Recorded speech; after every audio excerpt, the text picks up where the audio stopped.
Have you ever been accused of being selfish by a family and friends? What if I told you it's okay to be selfish? Come closer. Yeah, it really is okay.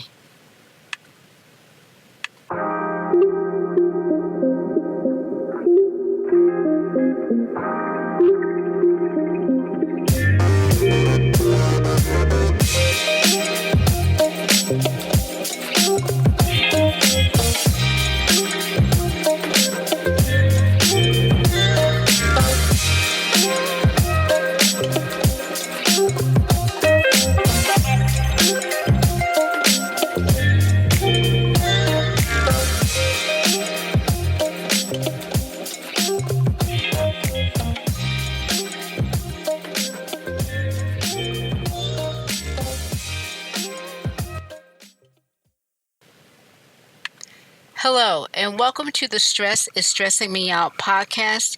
I am your host, Maki, and today we will be discussing being selfish is okay.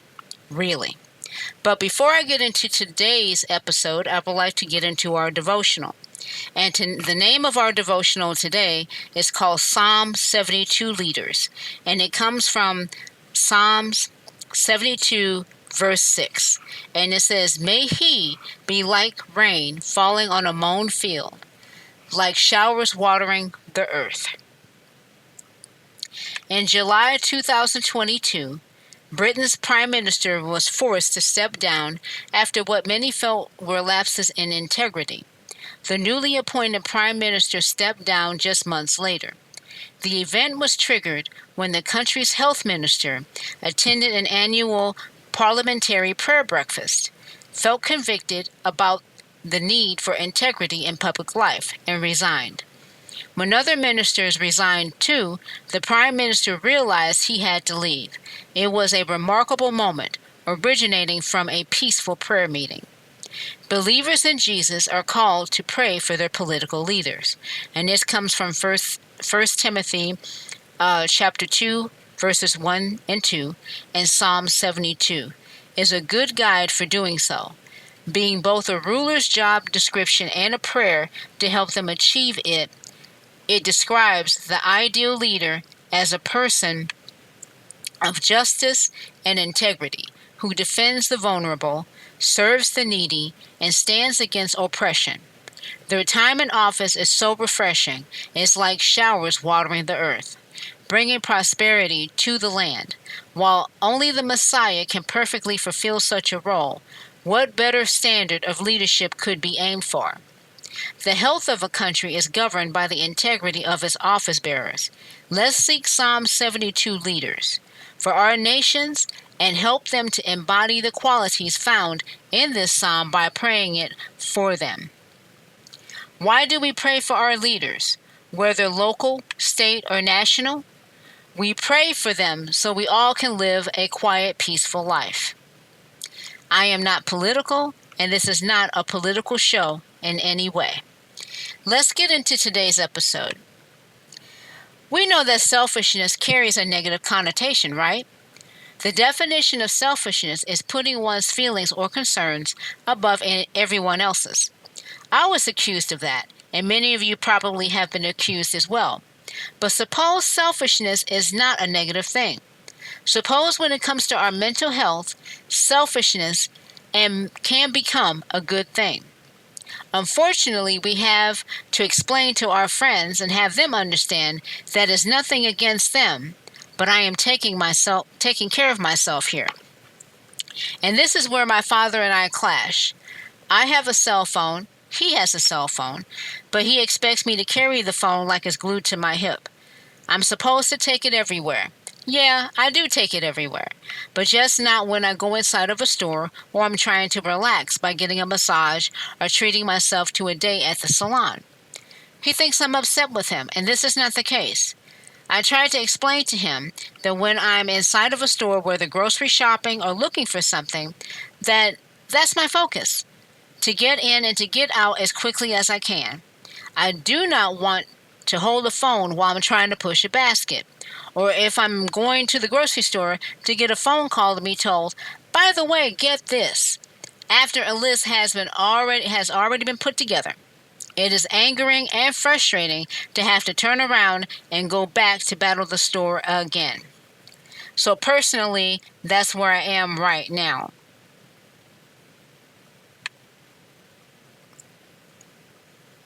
You may have other stories, but we can't see it in black and white. For instance, we're told we need to adjust our own oxygen mask first before helping others in a plane emergency, or to make sure the scene is safe for you before helping anyone who is hurt. No one would call us selfish for following those instructions, right? Just like all things, there is a spectrum. Sometimes the right thing is to be selfish. And just because someone defines something you've done as selfish, like opting out of a family gathering, doesn't mean you have to define it on their terms. So repeat after me. I won't beat myself up for being selfish. There are times when being selfish is the right thing to do for your health and your well-being. These are also times when taking care of yourself is necessary. Here are a few. Number 1, you need help. Everyone needs help from time to time, but we often avoid seeking it, whether we acknowledge it or not. Sometimes asking for help can make you feel incompetent or weak or needy, even if not asking for help means adding unnecessary stress. But asking for help when you need it is important. If the stress of a work project is getting to you, ask a coworker for assistance or delegate tasks. If you need companionship, ask a friend for support. If you need an unbiased outside voice, seek therapy. Number 2, you need to rest. When you're feeling tired, it doesn't matter if it's emotionally, mentally, or physically, it's time to rest. Sometimes that just comes down to sleep. There are several consequences not getting enough sleep, including trouble focusing, a weakened immune system, and memory issues. Skipping too much sleep can even harm your relationships. But we often feel like we have to keep going. Sometimes sleep isn't at the top of our priorities. And I can speak to that. If you listen to my Zero episode that I released last week, I said that I am a doctoral student. And being a doctoral student, that comes with a heavy course load, papers to write, books to read, interviews to do. It runs the gamut which you have to do when you're a doctoral student. And yes, I do get tired. And sometimes I stay up till midnight, 1 o'clock in the morning to finish a paper or to finish a project. And I realized that, doing that, it really, really put me at a disadvantage the next day being with my kids, being with my students. Because if I went to bed at 1 o'clock, I have to get up at 3:30, 4 o'clock to get ready and head on to work. So I made sleep a priority. I'm in bed at 8:30, no later than 9 o'clock, and I still get up at 3:30, 4 o'clock in the morning, but at this time I feel refreshed and I'm ready to go. So sleep needs to be a priority for all of us. The fact is we need to rest. If you've been working late and skipping sleep, it's time to find some work-life balance. And the next time you choose to go home and sleep instead of grabbing drinks with friends, that's okay. If that's called selfish, it's the kind of selfish you want to be. Resting doesn't always mean sleep either. Whether your brain is feeling off balance or you have a health condition flare up, consider a sick day and take the time off. And don't feel obligated to do the laundry since you're at home. Read a book in bed, binge watch a TV show, or take a nap. I do know with myself that I know when I take a sick day or a personal day off from school, I would make myself a formal breakfast. I would make a hot pot of coffee.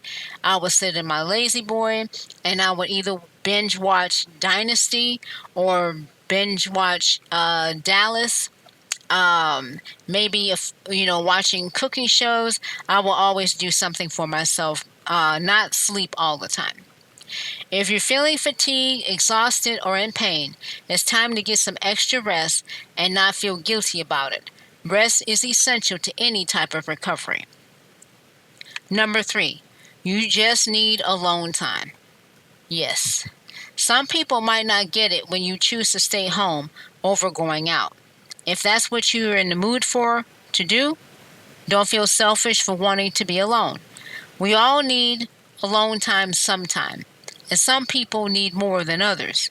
Social interactions can be exhausting for some people. There's no shame in taking time for yourself.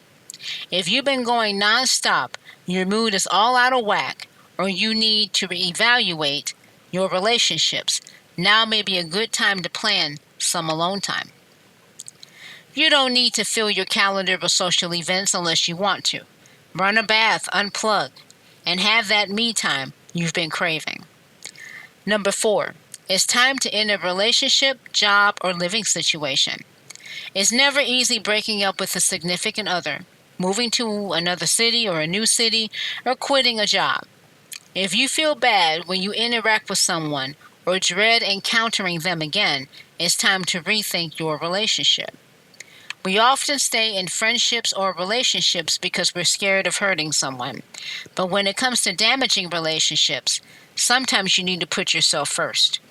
It's not self-sustaining to continue a relationship or a job or anything, especially one that's in any way abusive, that no longer makes you happy. If something is affecting your well-being, it might be time to say goodbye. Number 5. Give is being significantly outweighed by take. Although it can fluctuate, any relationship should have a good balance of give and take. But when the scales tip so that all you're doing is giving and all they're doing is taking, it might be time to do something. The balance of give and take is especially important when living with someone. Do you find yourself doing all the errands and chores when you get home from work while they come home and put their feet up? It's important to have balance to avoid both resentment and fatigue. Depending on the situation, you may choose to talk to them, take a short break to recharge, or cut them out completely. It's not selfish to prioritize your own needs over others if the act of giving is causing you more harm.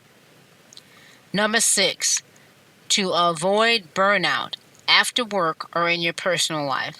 And I can speak to burnout. I've been a teacher since the year 2001. I am a high school science teacher. And at the time, I had 7 classes that I saw every day. And I had 2 preps, meaning I had 2 different courses I had to teach and lesson plans for each of those courses. I was so drained that I literally took 1 week off. I took 1 week away because I thought I was going to have a mental breakdown. I had to do it, and I was glad that I did it because I came back refreshed and ready to go. And sometimes you have to do that. I'm not saying you have to take a whole week off, but take a couple of days. Today, I'm still a school teacher, but with a totally different school district. There are teachers I know that make it a priority once or twice a month they take days off, and they do something for themselves. They may, take a day trip somewhere. They may just stay home and just take care of themselves. There is nothing wrong with that. And I can remember being a young teacher where perfect attendance was rewarded to staff. And, there's nothing wrong with, coming to work and, being on time and those things. But you are rewarded for not taking any days off. So that means you came to work when you were sick, or you came to work maybe when you were in pain or something was going on. You still did not take that time off. And I know attendance is important, but I don't think we need to reward, saying perfect attendance. I never use any of my days, and I have 50 or 80 days that have rolled over that I can use, but I did not use them. Everyone is susceptible to burnout or work exhaustion. Yes, I was exhausted when I was a younger teacher. Certain professions can be exceptionally draining. When burnout occurs, it can hurt both your professional and personal life. One study even points out that for mental health professionals, it could be ethically imperative to practice self-care. So when the clocking out time comes, truly clock out. Turn off your work notifications, snooze your email, and deal with it tomorrow. Most of the time, whatever it can be, can be handled just as well as tomorrow, instead of in the middle while you're trying to eat dinner. And yes, when I leave school, I don't answer any emails from parents or even my students. When I get to work at 6 o'clock in the morning, that's when I look at everything and I will respond then. But I don't respond to anything unless it's a real emergency. Other than that, I do not respond until the next, in quotations, business day when I make it to work. No matter what you do, make sure you have time to separate yourself from work. Creating this work-life balance can help you avoid burnout and bring more happiness to your personal life. Take care of yourself. Don't neglect yourself and your health to avoid feeling selfish. Selfishness doesn't have to be a bad thing. It can be good to be a little selfish to take care of your emotional, mental, and physical well-being. Many people who focus entirely on give, and give end up overwhelmed, fatigued, and stressed. And chronic stress has been linked to several health risks, including conditions like diabetes, cancer, and mental illness. You can reduce your stress by being a little selfish now and then and practicing some good old self-care. So things you like to do, do it. You will thank yourself and not feel guilty about it. Again, it's okay to be selfish with yourself. Our mind and our bodies need it. You may find this podcast where you get all of your podcasts and where they are available. If you are interested in previous episodes of this show, you may go to my YouTube channel, which is called Stress is Stressing Me Out. All of my episodes are loaded there. You can like, subscribe, and comment. If you want to send an email me at no-to-stress2024@gmail.com. That is TO and not the number 2. Until next time, keep your head up and take care of yourself. You are worth it. Bye.